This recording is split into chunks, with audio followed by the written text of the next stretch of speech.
My name is Tim Ferriss. Ferriss, I prefer Tim, to be honest with you. And I'm a guest lecturer at Princeton University in high-tech entrepreneurship. Have been since 2002. And that's really all you need to know about me for now, and I'll jump right into it.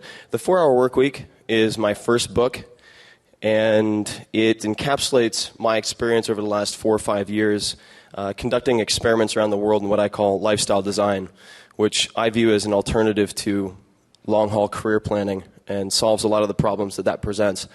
So 3 reasons you might want to listen to me today. And you're here already, so that's a good indicator. But the first reason is, in addition to the books that I'll be mailing out to everyone, I will be issuing a challenge at the end of this, and the prize is a round-trip ticket anywhere in the world. So please pay attention. The second reason is, even though I don't have all the answers, I don't claim to have all the answers, I suspect that we have a lot of shared DNA. So from 2000 to 2004, I worked at various startups in the Silicon Valley, started my own startup as a CEO, and my schedule was 7 a.m. to 9 p.m. So calls to Europe and England in the morning, to wholesalers and distributors, the normal workday, as it were, and then calls to New Zealand, Australia, Japan, and then 3 or 4 hours of email at night. And that was 6 or 7 days a week, sleeping under cubicles, whether that's a nap or even at night, waking up and continuing working. I checked email 100 to 200 times a day, send, receive, like a rat with a cocaine pellet dispenser.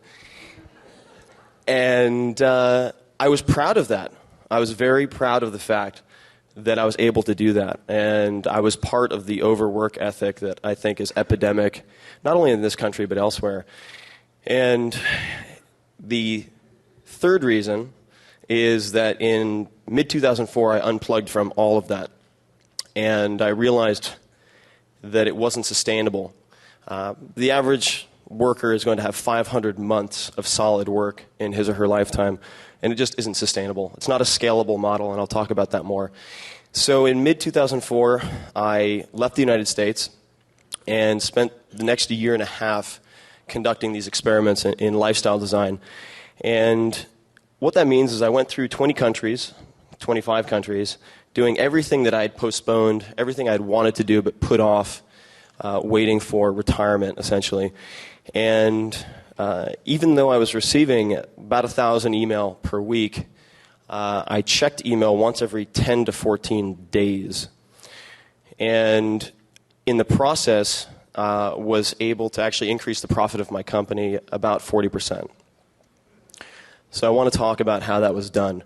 And 2 questions to keep in mind as I'm going through this presentation, which I want to keep short because I really want to get to the Q&A because I'm sure there will be a lot of questions. Hopefully there will be. 2 questions. The first is, how do your decisions and priorities change if retirement will never be an option? All right? So if you are going to have to work in some capacity until the day you die, how do your priorities change? How do your decisions change? Because I would assert that everyone in this room is way too smart and way too easily bored to ever retire. And to give you one example, there's a gentleman who also used to guest lecture at Princeton University named Frank Slattery, very accomplished businessman, acquired more than 130 companies in his tenure at a large corporation. And he retired at one point based on the advice of his doctors because he had had heart surgery. And within 2 days, he woke up at 5 in the morning and was putting on his suit and his tie, and his wife said, "What are you doing?" He said, "I'm going out to start another company."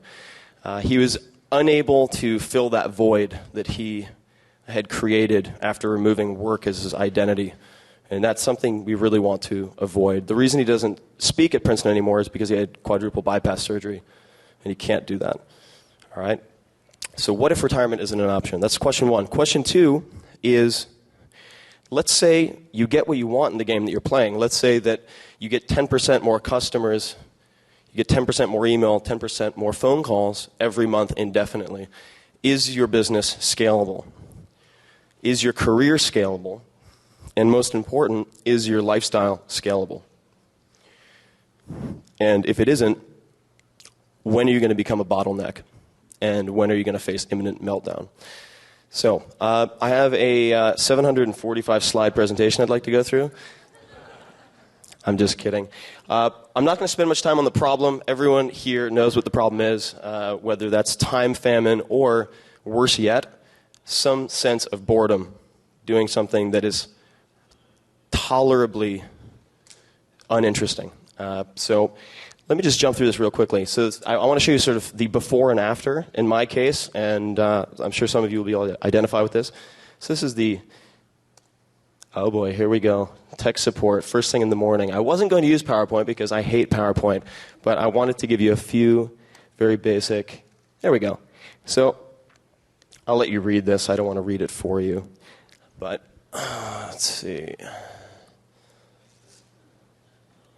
Okay, guys, you know what? Forget PowerPoint.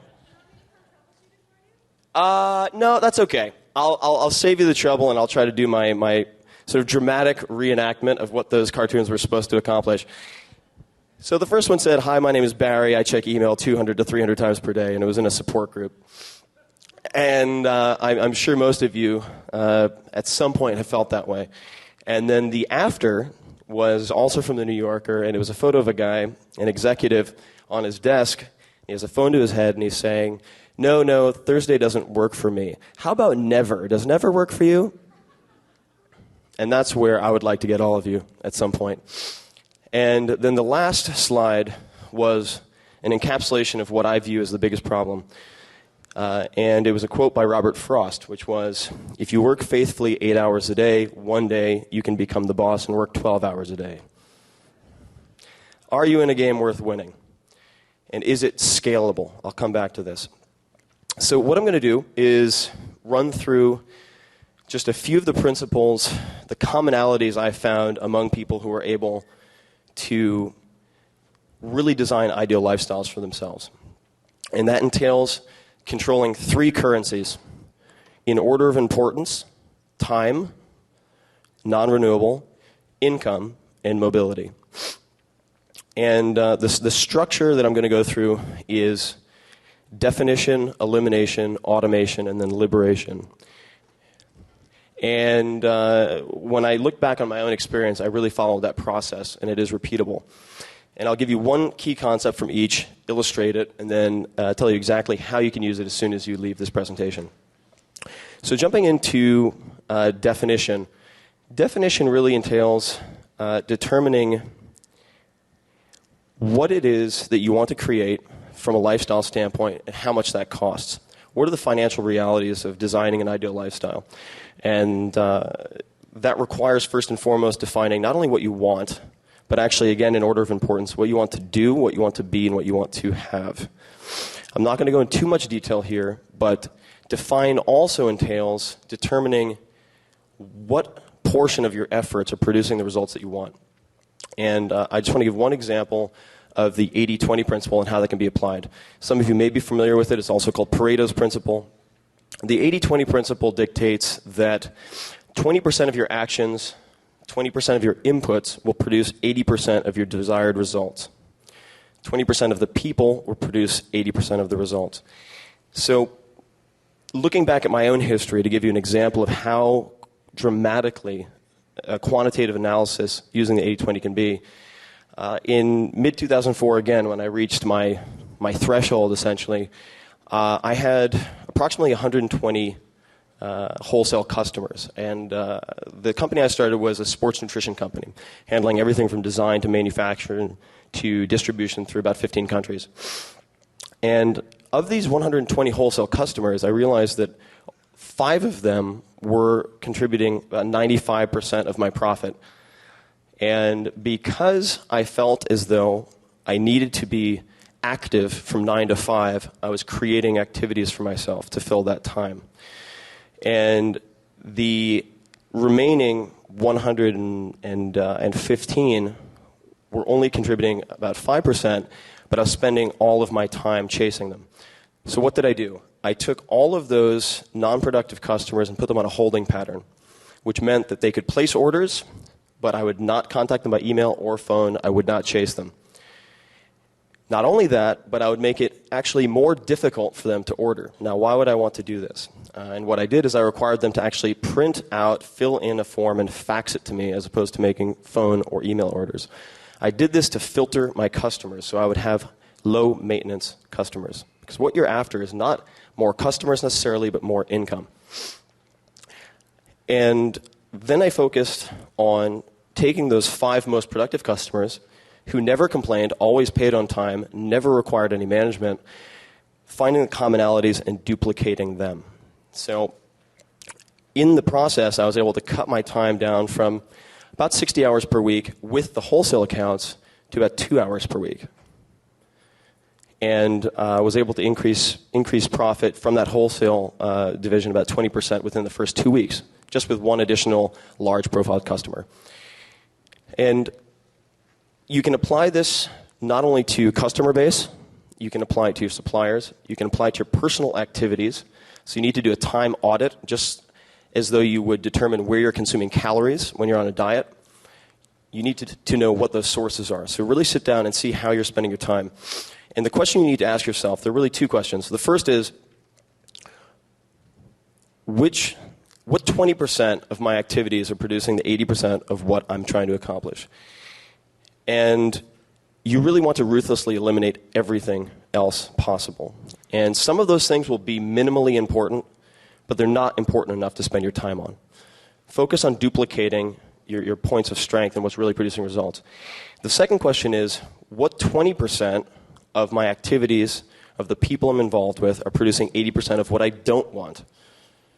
And you may want to actually eliminate those before anything else. In my particular case, I noticed of those 5 wholesale customers who were making a huge contribution to my profit, 2 of them were professional ball breakers. So we're faced with a dilemma here.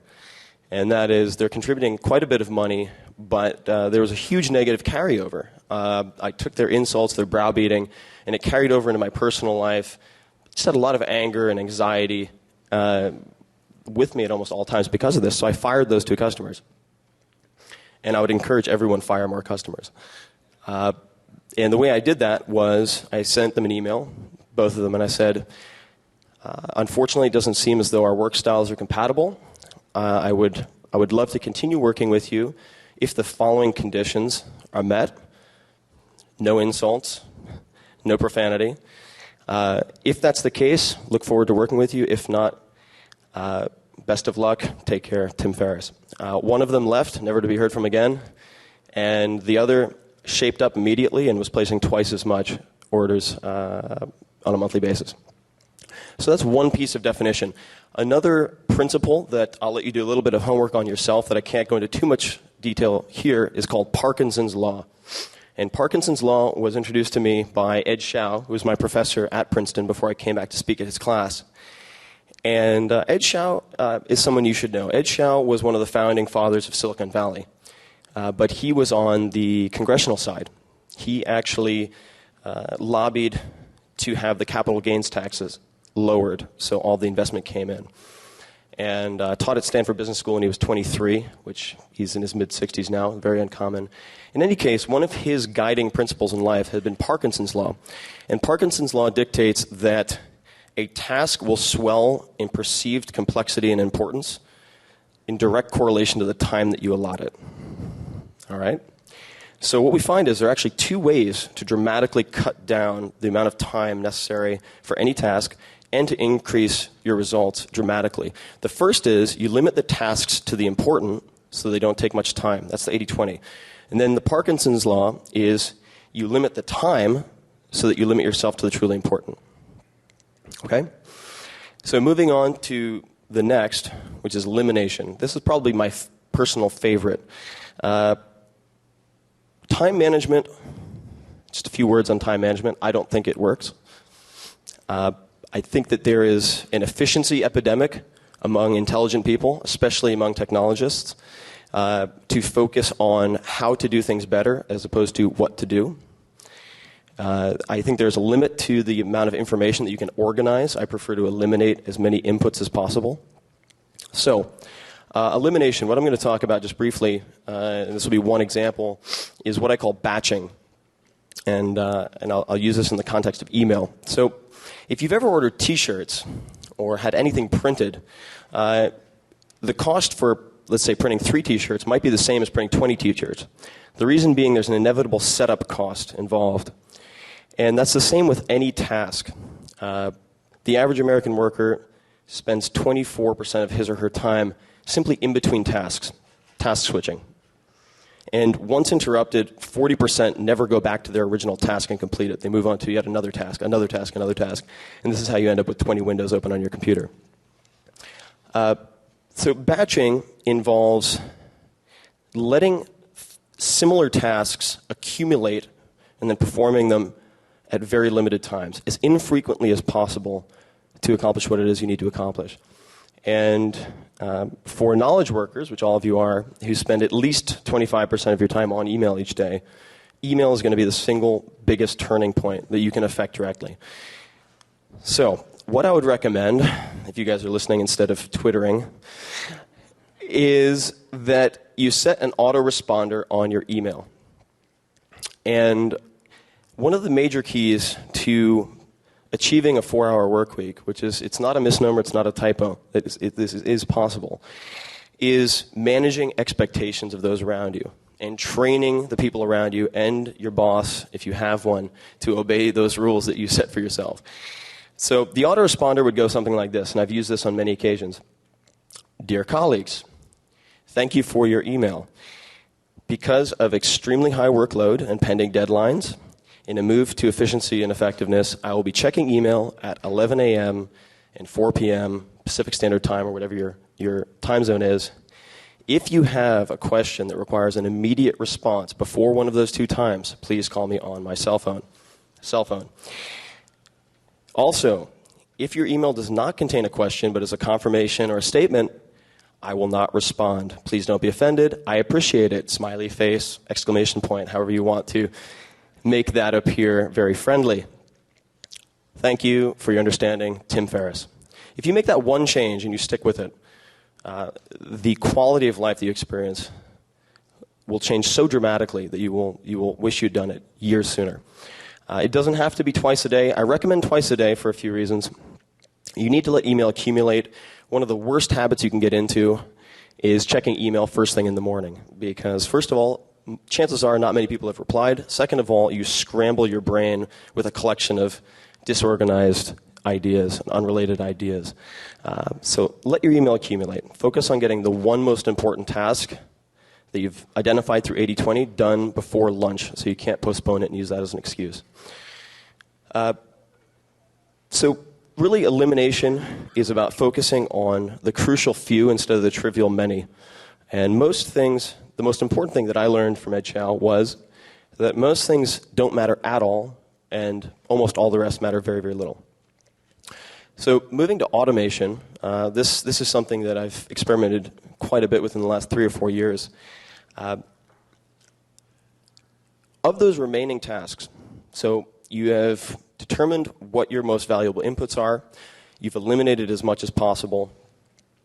Now you have a certain collection of tasks, some of which are important to perform but very, very time-consuming. That includes your batched tasks, which could be anything from laundry to paying your bills to checking paperwork, filing sales reports, anything of that type. What I recommend you do is really quantify the value of your time. And I mean that in a very specific way. So if you make $50,000 per year and you work 40 hours a week, God bless those of you who already do, and you take 2 weeks of vacation a year, you make $25 an hour. All right? What I would recommend is that you outsource anything that can be done for less than $25 an hour. Now, there's certain tax mathematics that you would want to work into that, so let's just say $15 an hour. Anyone that you can pay to perform a task for you for less than $15 an hour, you should assign those tasks to them. So as a personal example, I have an army of about 25 Indian MBAs in Bangalore who essentially run my life for me. And they cost $4 an hour. And there are a number of advantages to this. Number one is it removes the excuse, the ability for you to create crap tasks for yourself. that are time-consuming. You don't have any excuse anymore. The second is they can work while you sleep, which is nice. So any type of internet research, any type of spreadsheets, almost any type of work can be outsourced. I have one friend who I interviewed for this book who had a favorite pair of jeans. He'd had these jeans for 5 years. They were worn in just perfectly. He had the little wallet outline. He couldn't get a replacement for these jeans, but he ripped them right down the groin. Not good to wear around.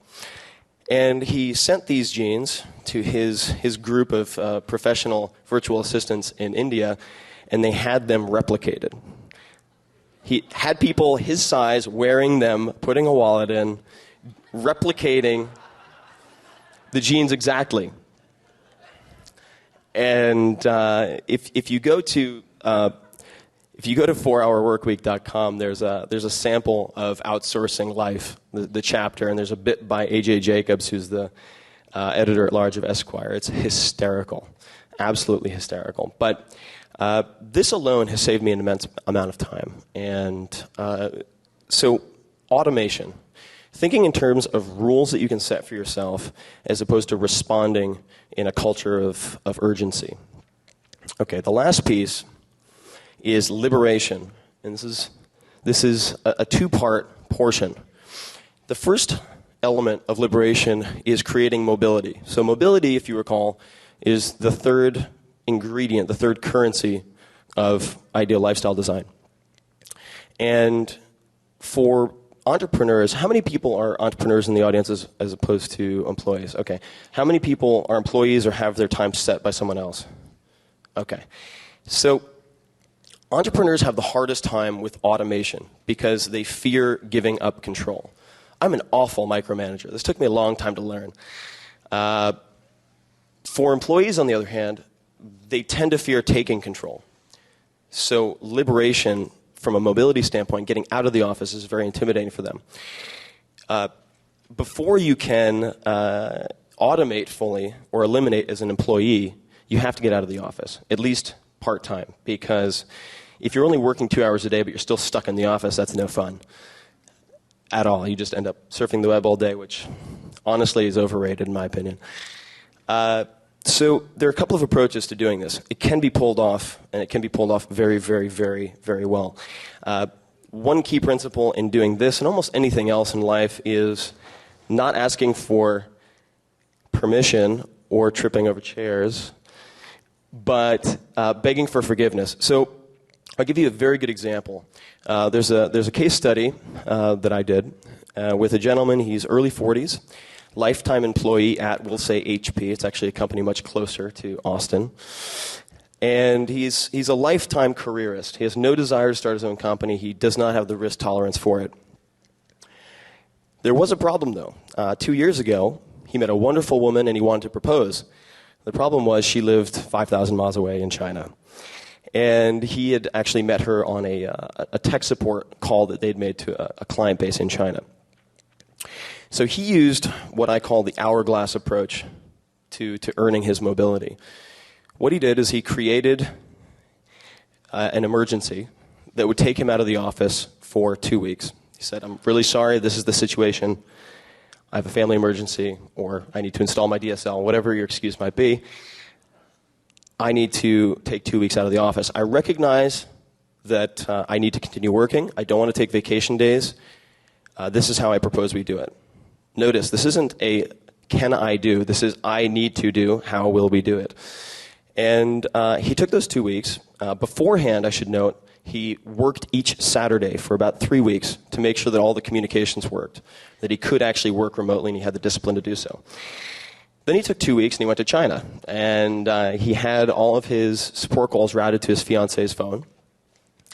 No one was the wiser. And between proposing and eating pig face or whatever he did on that side of the world, they do eat pig face. I lived there for 6 months. He was able to perfect his approach to working remotely. When he came back, okay, it's called the hourglass approach because you start with a large period outside the office, you come back in, and then you balloon back out. So he came back to the office, he said, this is what happened. My productivity was twice as high, and he had all of the data that he had gathered along the way. This number of extra billable hours, this is the number of clients contacted, this many projects completed. And he was able to really demonstrate the data to support what he was suggesting, which was 1 day remote per week. That's all I want, 1 day remote per week. You can always change your mind, which is called the puppy dog clause. Just take the dog home. See what you think, you can bring him back. Make it reversible. If you propose a permanent change, your boss is going to say no. Just 1 day per week, let's try it out. This is what I found. I think I would be much more productive. And even suggest a day in the middle of the week to start, because it won't appear like you're trying to get a 3-day weekend. And the boss will be more open to that. And then, over time, you make yourself less and less productive at work and more productive remotely, until you get back to whatever degree of mobility you want in your life. And there are many examples that I could give you of this, but it is very, very possible within an employment situation. The second part of liberation, which I don't have too much time to go into today because I want to get to the Q&A, is taking advantage of the time that you create. So if I only had more time, and then you have this glut of time, the question of what to do with it is a lot harder to answer than you might think. Because spending a week on the beach, that's enough. You'll rub cocoa butter on your belly for about 5 days, and you'll be so bored you'll want to poke bicycle spokes through your eyes. It's not a long-term career post whatever it is you're doing now.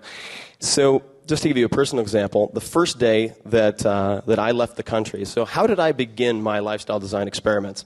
Well, I began it by, on one of my many trips to New York City, taking a backpack with a week's full of clothing and deciding that I just needed to leave the country. And I went to JFK and bought the first ticket I could find out of the country, which was a one-way to London. And I stayed with two of my former classmates in London and woke up the next morning, and I had already set the rule that I'd be able to check email once per week, every Monday. And that was not a Monday. And I woke up at 10 a.m., my first day without an alarm clock in 4 or 5 years, and bolted up right out of bed. I'd envisioned waking up to bird song, stretching like a cat under a Spanish villa, breathing in the aroma of freshly brewed coffee. Not quite how it happened. I bolted upright like someone had put a foghorn to my head, looked around for my laptop, realized that I couldn't check email, shouted for my friend, realized they were at work, and proceeded to have a complete nervous breakdown. And wander around London for a day, going to see the sights, which I find boring. I don't really like museums that much, with some vague sense of guilt, looking out of the corner of my eye at every internet cafe as I pass by. Once you remove work as identity, once you remove job description as self-description, after you've let your interests atrophy for a long period of time, it's quite a challenge to make productive use of that time and fill that void. So that's the last part of liberation. So in summary, I really want to make the point that I believe the point of life is to enjoy it. And that the three currencies, time, income, and mobility, are vehicles to achieving that. They're not ends in and of themselves. And I hope that this presentation, at the very least, really my ideal outcome is to catalyze a severe national backlash against information overload and this culture of immediacy. Because life doesn't improve necessarily with Twitter and dodgeball and 24-hour access. Having other people wait for you is a symbol of power. All right? And you need to train people to do that. I was recently in Florianopolis, Brazil, learning to surf.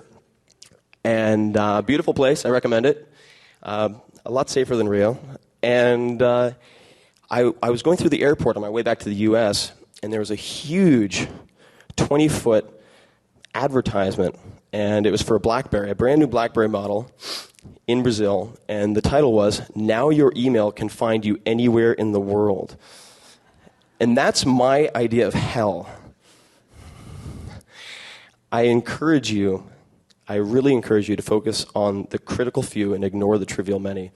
And it's possible to do that within the confines of being an employee. So I want to open it up to Q&A, and then I'll issue the challenge that I promised everyone, for which the prize is a round trip anywhere in the world. I'm going to open it up to Q&A, and I don't want to take up any more time. So please, go ahead. Yeah, great presentation, by the way. I wish I had the stones to fire 80% of our clients. And the reason I don't is because we built up, I own an interactive design agency, and we've built up a really good reputation in our region, and we depend on word of mouth. How do you fire 80% of your clients without building bad will within the community?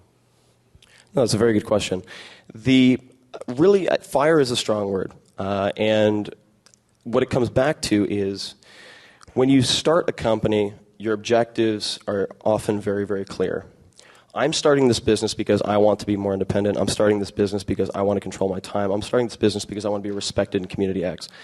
It's very easy to lose sight of that and focus on the insidious quarter-by-quarter growth mentality. I don't think indefinite growth is a smart or healthy thing in business or personal life. So how do you fire them? First of all, you need to do an analysis. It might not be 80-20. It could be 50-50. Usually it's actually more 95-5. Really all I'm encouraging you to do is focus on filtering your clients so you have low-maintenance clients who fit your ideal profile. And it's possible to do that. Just to give you an example. So I have distribution through about 15 countries with our products, and 200 to 400 people work on the entire supply chain and distribution at any given time, whom I pay. And I was able to fire. Fire isn't really the correct term. In my case, I was more or less ignoring them, unless they had something pending. And honestly, if you just take that one step, you're not going to create any bad will. Because if they have a request, you'll answer that request. But I'm not calling my 120 customers every day to see how they're doing, because it just isn't a good use of my time, and it's not necessary. When somebody calls me, like my real estate broker who sold me my last house, he calls me every 3 weeks. Hey, how you doing? I'm fine. How are you? Yeah, just calling to see how you're doing. Okay, I'm in the middle of lunch. I'll talk to you never again. That's all I'm recommending. So it doesn't have to be as strong as saying, you know what, you're wasting a lot of our time. We have more important people to deal with. Please never call us again. It's just a matter of not creating activities, so just contacting them that you really don't need to create.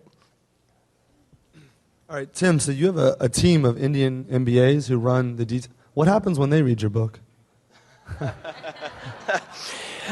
That's a good question. I've thought about this. I'm kind of concerned that they're going to come out with a 2-hour work week. No, well, here's the thing, is hiring the Indian MBAs is an example of something that I'm quite fond of, which I call geo-arbitrage, or geo-arb. So how do you take advantage of currency differences and changing economic conditions to really get the most bang for your buck and create the ideal lifestyle?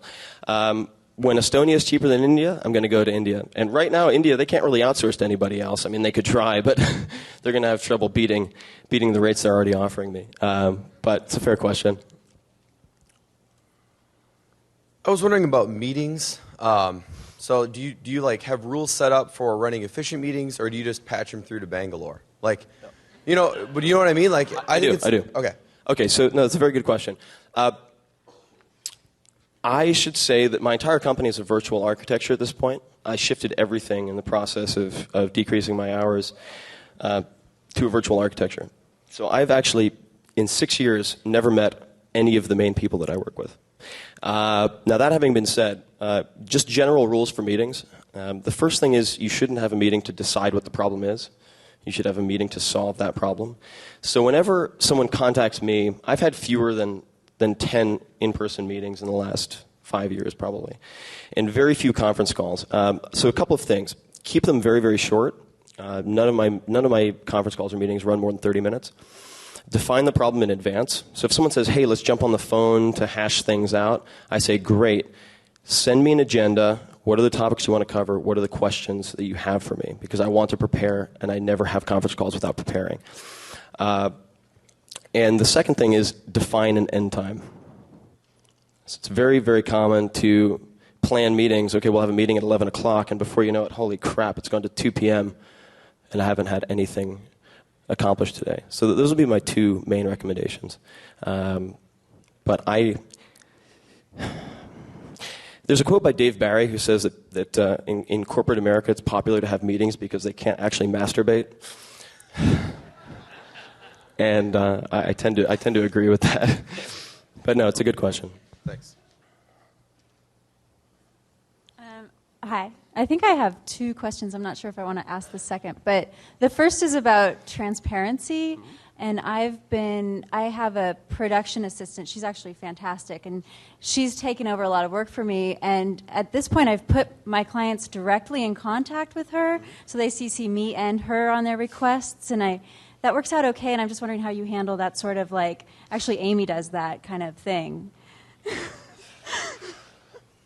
I'm completely transparent.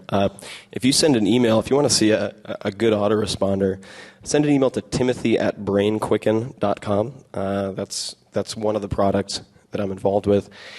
And it's very clear. It says, I'm often traveling for business. It could be 7 to 10 days before I return your email. In the meantime, here are the following people, the following links, the following resources that should answer almost any question you could possibly have. And it'll direct them to those people.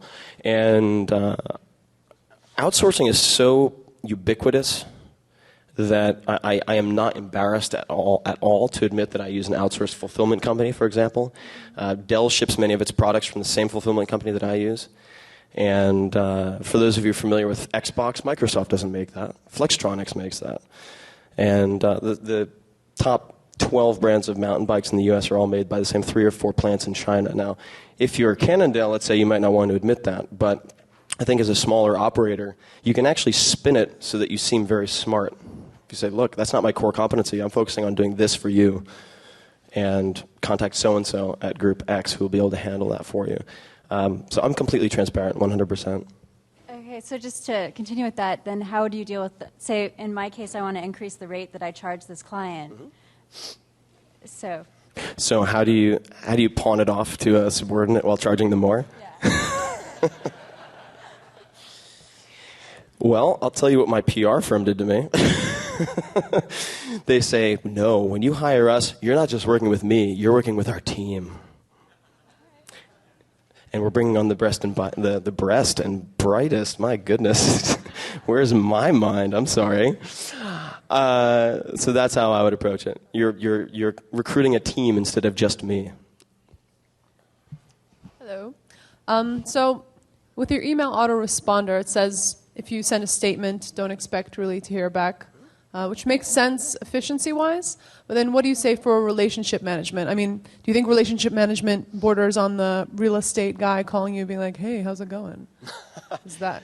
I will, as far as relationship management goes, I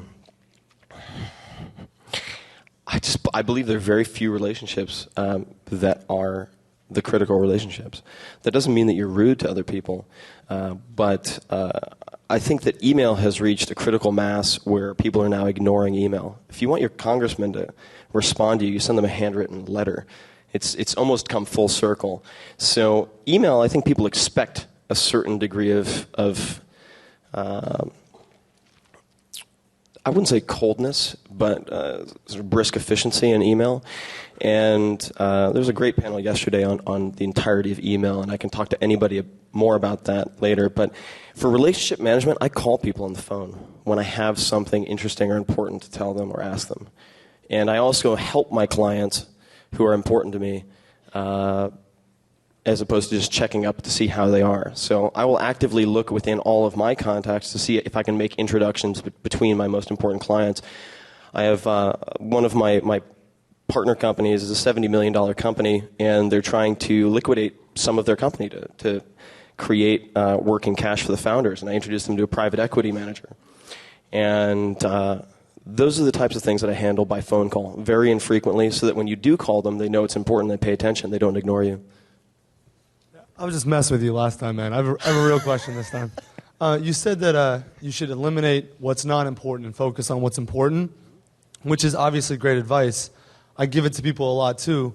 But what people always ask me is, how do you figure out what's important and what's not important? You know?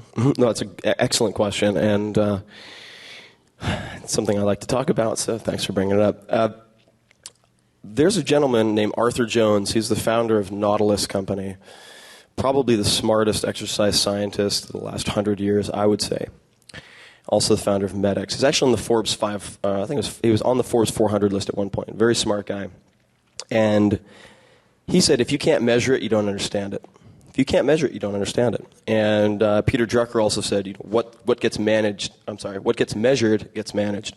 So it has to be quantifiable. It can't be, I think this is important. How do you measure your results? How do you measure how your day is successful? Is it additional sales? Is it additional clients? What are you counting? If you're now not counting something, you're flying blind, as far as I'm concerned. You need to have a quantifiable metric. And once you identify that metric, then it's fairly easy. You say, this is my desired output. What are the inputs that contribute to that? And that would be the fast answer. So for me, I look at what I call relative income versus absolute income. So it's very easy to trick yourself when you look at annual income. You say, oh wow, I just got a $10,000 raise. So now I'm making $60,000 instead of $50,000. That doesn't necessarily mean you're making more than $25 an hour now. If your hours go up, you're actually making less. And that's how management consultants and iBankers, who are a lot of my friends, end up making less than someone at Burger King. So I look at how many hours am I putting in and how much am I getting paid per hour and what contributes to that on the business side of things. I 80-20 my personal life as well, but that's usually related to people. So what are the 20% of the people around me or the people involved with me who contribute to my general well-being, happiness, excitement?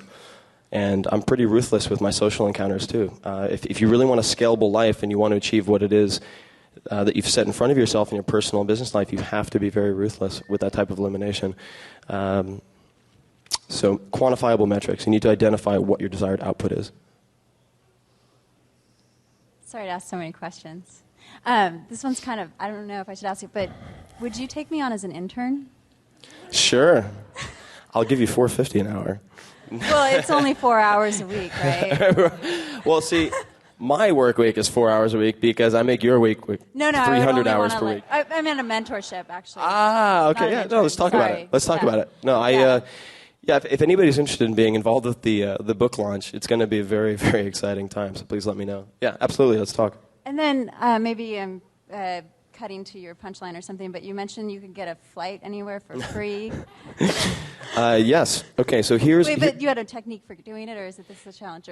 It's no. I'll tell you exactly what it is. But first, I want to see if we have. There might be a question behind you.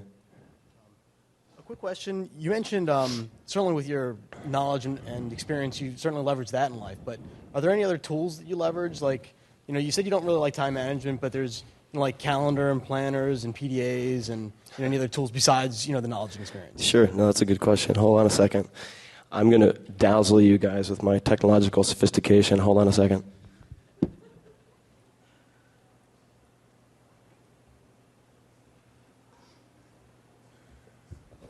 You ready? This is going to be bigger than the iPhone.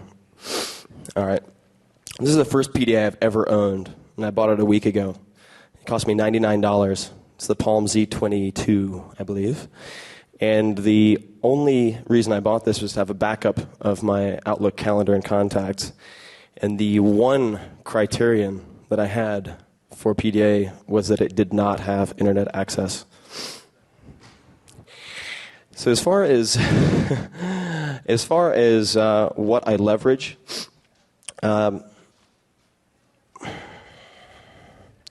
I think the most important skill that you can develop is the ability to deal make and negotiate.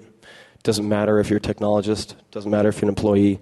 You're going to have to create the win-win situations or the perception of win-win situations to get anything that you want. Because the default answer to anything that you ask for is going to be no. So how do you work from that position? So I would encourage everyone to become a student of creative deal structuring and negotiation. I think that that's the most valuable skill set you can develop that lends itself to every other. So I think that I'm hearing that you're saying being connected and constantly being interrupted and a lot of that really distracts you from the things that are really important because all those small things make you feel important in that moment. So that's like crack. And like everyone in this room is probably like twittering and like, feeling important, reading their Twitters or writing something. So how do you have any advice on like getting off that crack? Sure. So I'll tell you a very brief story. I don't know how much time I have, but I'll just keep on talking until someone kicks me off. So I went to a friend's birthday party a few months ago, and there were about 20 people there, and there was a little bucket of cupcakes. And I ate about 12 cupcakes because it was a Saturday, and Saturday is my off day where I'm allowed to eat anything I want. And so everyone was staring at me and really thought I was a strange creature. But I sat down next to one guy who had about 12 glasses of wine, so I felt we were, with my insulin levels and his blood alcohol levels, we were about at the same comprehension level. And we got to talking, and he asked me the question everyone asks me, which is, what do you do? And I don't have a good answer to that, because what I do with my time and what I do for income are two very different things. So whatever I say, I end up either sounding like a pathological liar or a drug dealer, which I'm not a pathological liar. I suppose I am a drug dealer to some extent. And I told him my story. I had just come back from Japan. I spent September in Japan learning how to sword fight, kendo. And I told him about it, and he said, wait. 4-hour work week? You're full of shit. Come on. And I explained that actually I was going to call it the 2-hour work week, and it was a compromise with my publisher because they felt that 2 hours was too unbelievable, but 4 hours, that's just about right. And he asked me, he said to me, look, I have everything. I'm doing everything right. I have the house, I have the car, I have the family. I like my job. I just do way too much of it. How do you create that time? And I told him, okay, all you need to do is ask yourself 3 times a day, am I being productive or am I being busy? That's all you have to ask. Put it on your screensaver. Have it pop up. That's the one interruption I'll allow you. Have that pop up 3 times a day. And he actually translated that into different phrasing, which I think is really helpful, which is, am I doing a crutch activity? Everyone has their crutch activities that they sort of default to if they want to put off something uncomfortable. Am I performing a crutch activity? And he ended up getting more done in the week that he implemented that than the previous 4 weeks combined. And he started taking Mondays and Fridays off to work remotely. Hi. For most of us who work in like traditional organizations with cubicles and computers on every desk and phones and conferences and meeting rooms, when we go back, I mean, the structure is so locked in just by the way it's designed. What do you advise that people do when they first get back to the office? Sure. Okay. So that relates to the challenge, so I'm going to segue into that also. The first is, I'm an extreme example. I'm nuts. I take this to a very, very ridiculous extreme. And that's just my OCD nature. But for someone in a work environment, if you could just cut 5-10 hours off your week, I think that it would make your time here well spent. But before I even get into that and I start lowering expectations, I would say that the biggest mistake I see employees make is they underestimate their leverage. They underestimate the amount of leverage they have. And one good way to increase your leverage, by the way, 2 things that are related to mobility. The first is increase your employer's investment in you, so that the cost of losing you is more painful than granting you permission to do whatever it is you're asking for. So, I really want to take a 4-week course in X. I really want to have perhaps mentorship time with executive Y. Really get them to invest in you. And that's not a deceitful or negative thing to do. This is improving your value to the company, but at the same time, it will make them less likely to refuse requests. The second thing is that when you ask for things, it's just important as how you ask for them. All right? So a very good friend of mine, he's designed for IDEO and a lot of the design firms like Frog.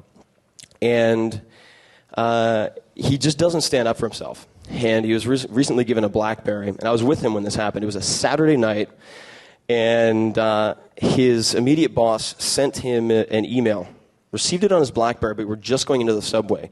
He responded on his cell phone 2 minutes later, and the boss called him and said, "What the fuck? I just sent you an email. You can't do this. This is a Saturday." And he said, "This happens again, we're going to have a serious talk with my supervisor. And what I recommended my friend do, his name is Sherwood, I recommended that he increase his value, like I told you, and he's admitted to me, he says, I'm so overworked because I have this, and this skill set, and I'm the only person who can do it. I said, Sherwood, you have a great hand to play. And so I told him to wait until a crunch period when he was an absolutely an integral part. And then he made his request, which was to take 3 weeks off to go to Oktoberfest in Munich. And he said, yeah, I'm just really not very happy. And I don't know what I'm going to do. Could be crazy. He didn't say that. But long story short, he got the trip to Munich. So don't underestimate the leverage that you have. Chances are, let's look at it this way. Let's say you do get fired. What's the worst thing that happens? I've been fired from every job I've had except for the one that I created myself. But it's for reasons that go well beyond the scope of this presentation. Where the hell was I? I need more caffeine. Where was I? Somebody remind me. What was I talking about? Right. Okay, so if you get fired, and a number of my friends have gone out of their way to get fired because you get something very pleasant called severance, is the worst thing that happens is you get unemployment and you take a little extended vacation until you find your next job. Everybody here, if you've made it this far in life, your genetic pool is deep enough that you'll get a job soon enough. Your employer, on the other hand, let's say they lose you in the middle of an important project. That could be fatal. Okay? So don't underestimate your leverage. That would be my first recommendation. And then going into what would I recommend that you do, this relates to the challenge. So the challenge is thus. I want anyone here or everyone here to implement one of the ideas from what we've just discussed, whether that's the 80-20 principle, Parkinson's law, outsourcing your life. There are two companies I'd recommend you look at closely. Your Man in India, YMII, and Brickwork. Okay, both based in India. Or some type of liberation play. And have until this week, Wednesday at midnight, send me an email, tell me what happened. That's all you need to do. And whoever implements them in the most dramatic fashion will get a free trip anywhere in the world. Free round-trip airfare, I should say. I'm not going to put you up in a 5-star hotel. And so what I'd like to end with is just a repetition of what I said earlier. And also, my email, which is, I'll just give you my Gmail because I think it's easier. It's timferriss@gmail.com. 2 R's, 2 S's, everybody. So timferriss@gmail.com. Send me an email. Give me feedback on this presentation. And also send me your mailing address, and I'll send you a free advanced copy of the book. Okay? Send me your email. I'll have your email. Send me your physical mailing address. And give me a couple of lines of what you thought of the presentation, bad or good. And so Wednesday by midnight, try to implement any idea from this presentation and tell me how it works. And that's it. So last, but certainly not least, if you continue on the current track, you're going to have 500 months of work in your adult lifetime. Okay? Since 1969, the average American worker works, in terms of hours, 8 weeks more than they did then for the same income, if you adjust for inflation. Okay? So slow down, take a look at what you're doing. There's no rush. Okay? So thank you all very much for coming, and I hope you enjoyed it.